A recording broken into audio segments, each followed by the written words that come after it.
A father and son acting duo has joined the MCU, but it's a shame that they'll likely never get to share the screen. When it comes to famous families in Hollywood, there are plenty of actors who have starred alongside their loved ones. It's always a treat to see siblings or a parent and their child share the screen. And while the MCU hasn't had a major family acting duo headline a project just yet, they've included many chances for an actor's loved ones to make a quick appearance. With the amount of projects in the MCU, there are plenty of opportunities for background roles. Big-name MCU actors will sometimes include their loved ones in a project as an Easter egg, with most of the appearances flying under the radar with more casual fans. However, the recent release of Thunderbolts has given a bigger role to one actor whose famous father previously starred in the MCU. As fun as it is to have the father-son duo in the franchise, it'll be extremely difficult to actually get them on screen together. The iconic actor Kurt Russell made his MCU debut in 2017's Guardians of the Galaxy Vol. 2, where he played the living planet Ego. A powerful individual, the Celestial was revealed to be Peter Quill's father.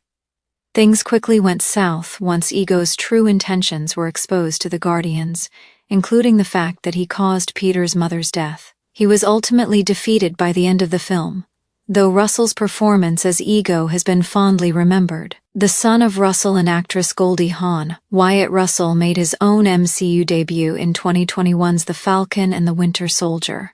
Similarly to his father, he played an antagonist. John Walker briefly took on the Captain America mantle, only to be disgraced from the position, setting him up for his appearance in Thunderbolts.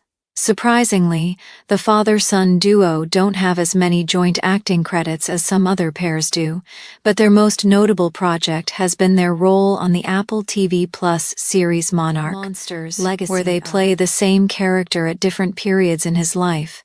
The characters Wyatt Russell and Kurt Russell play in the MCU are now effectively impossible to have meet their respective characters or from different franchises. It would have truly been a treat for the MCU to be another one of the Russells' joint acting credits, but that possibility is highly unlikely.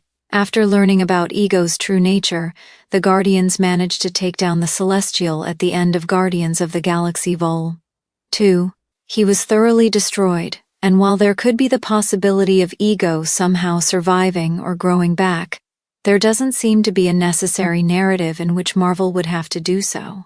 In a world where Ego really did survive, it still wouldn't help bring Kurt and Wyatt Russell together on screen.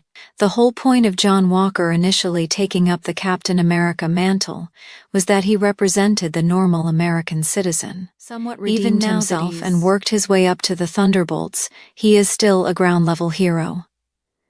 There's no obvious reason as to why a U.S. agent would ever come across a powerful Celestial like Ego, especially with how elusive he even was to the Guardians.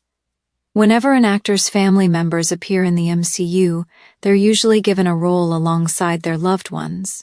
Chris Hemsworth had his daughter India appear alongside him in Thor: Love and Thunder, with India playing Gorr's daughter, who was fittingly adopted by Thor at the end of the film. Hemsworth's brother Luke has also made cameos as the actor playing Thor in several Asgardian stage plays.